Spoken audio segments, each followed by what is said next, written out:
हज़रत ज़ुन्नुन मिस्री रहमतुल्लाहि अलैह मस्जिद हराम में गए तो एक जवान शख्स उनको अस्तवाना के तले नज़र आया, जो मरीज़ था और बरहाना था और गमज़दा दिल से आहें भर रहा था।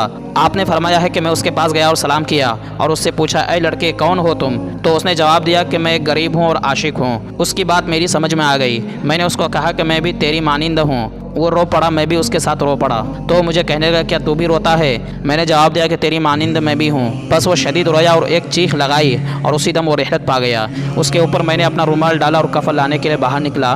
कफन खरीद कर वापस लौटा तो देखा कि वो वहाँ मौजूद ना था। मेरे मुँह से निकला सुबहान अल्लाह। मुझे गैब से आवाज़ आई, ऐ ज़ुन्नून, दुनिया के अंदर ये वो गरीब शख्स था जिसको शैतान पकड़ लेना चाहता था मगर वो ना पकड़ सका। फिर मालिक दोज़ख ने भी चाहा कि इसको पकड़ ले, लेकिन नहीं पकड़ सका और उसको हुरों वगैरह के तसव्वुर से रिजवान ने पकड़ना चाहा मगर ये ना मिला। फिर मैंने दरियाफ्त किया कि वो इस वक्त कहाँ पर हैं, तो आवाज़ आई कि वो सच्चे मकाम पर है, तेरे कादिर मालिक के पास। अल्लाह अकबर।